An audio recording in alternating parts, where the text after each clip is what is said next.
It all started in a river city, Hannibal. Before Mark Twain was Mark Twain, he was a young Samuel Clemens, a curious boy to be sure. He aspired to the water, where the thought of one day piloting his own boat was a fantasy that he thought would define his life. In my young years in Hannibal, it was just not me, it was the entire town, that little town, the West Bank of the Mississippi River. That was to be a steamboatman. And I swore that I'd never come back to Hannibal again until I was coming back in glory. And I have never told a lie so extravagant that someone had sublime confidence in my veracity. I had therefore been forced by fate to adopt fiction as a medium of the truth. See, when we caught up to Twain, he had a chance to look back. I was born modest, but it wore off. And he can still paint a picture like it happened just yesterday.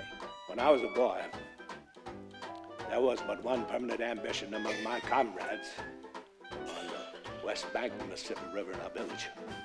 That was to be a steamboatman. The son of a caring mother and a father who yielded some power in town as justice of the peace. He was a stern man. My mother just the opposite. Yes, very loving and very funny. And I can hear her cackling laughter today. Just a great memory for me. It was on the river in Hannibal where he met up with another young'un who would become the focal point of books and movies. See, he developed a bond with a river rat that had that same sense of want, but came from a different social class. A guy who we came to know as Huck Finn. A boy named Tom Blankenship out of Hannibal.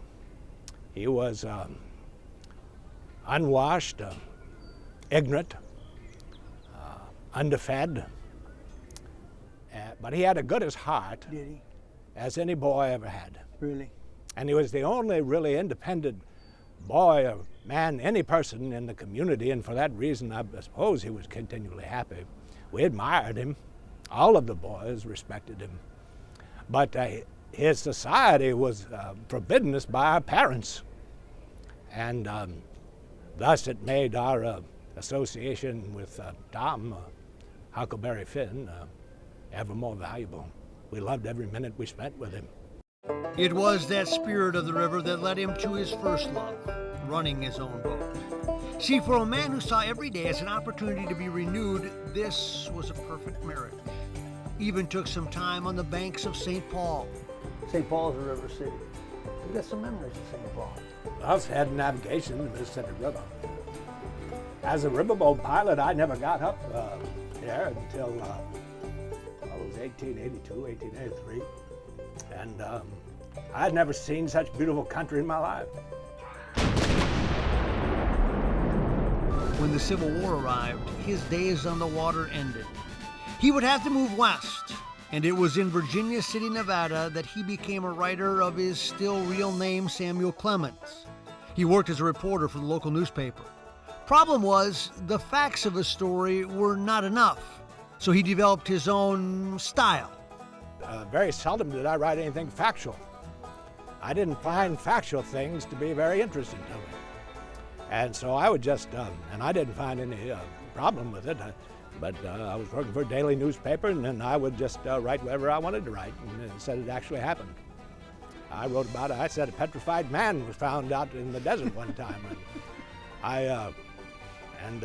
And it was reprinted all over the country, a petrified man. And I just made that up, but it was one of my biggest news stories. His life was driven by the unknown and conflicted by the facts. He had grown up in an era where slavery was expected, and a man's rights were somewhat conditional on color of skin. Well, I'll tell you a story.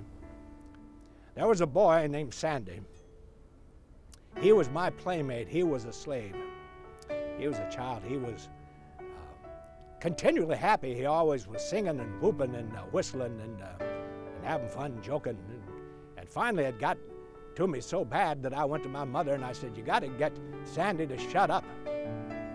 And she brought me aside and she said, "Boy, it breaks my heart.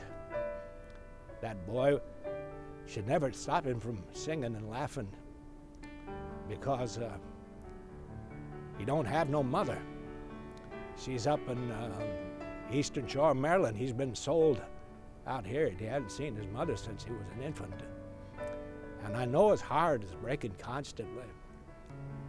And whenever I hear him singing, it does my heart good, because I know that he's not in pain when he's laughing, and he's not thinking about the terrible condition he finds himself. That's what he now understands, that he lived a life that was energized by the polar pull, one telling him what was right, one telling him what was acceptable at the time. So the genesis of your genius was conflict. Two persons inside of me, battling, Looking, trying to figure it out. the beauty of human beings, and at the same time, the paltry and puny nature of human beings. You see it in the newspapers, you see it in conflict, you see it in the killings, you see it everywhere you look. And you realize that human beings are puny and paltry creatures. Frail, fragile. But at the same time, then someone does something glorious for someone else, and you celebrate that. And you wonder, where in the world did that come from? He moved to San Francisco. The rest became history, as Mark Twain was born. What made him so interesting is that he gave depth and thought to the written word, and he could see so much in the gray area of life. What he did not know in his passion-filled years, filled with discontent and yet driven by imagination, is that he was becoming a philosopher that spoke to a generation, that he would become the most famous person in the world by the turn of the century, and that he was so revered in a way never sought, which is the very reason there is genius in Mark Twain. And that's your golden rule, isn't it? That every generation that comes after you, isn't it? Is find what you love. Isn't that Mark Twain in the bottle? Absolutely. Yes, you have to find whatever makes you happy. But what made him so iconic is the way he traveled through this mortal coil, like the pilot of that boat that was content with the insecurity of not knowing what today would bring. You have no idea what's around the next bend, but do you know that that is also the most exciting thing? There are people in life who are afraid of the bend in the river because they don't know what's around there. It could be full of sawyers and deadheads and shoals and towheads, and it could be full of islands, and it could be derelicts. And other people look at that bend in the river and say, this is the first chance I've got to see what's next. And that's where you lived your life. Always looking for the bend in the river. Life to the Max is brought to you by Life Touch, photography for a lifetime.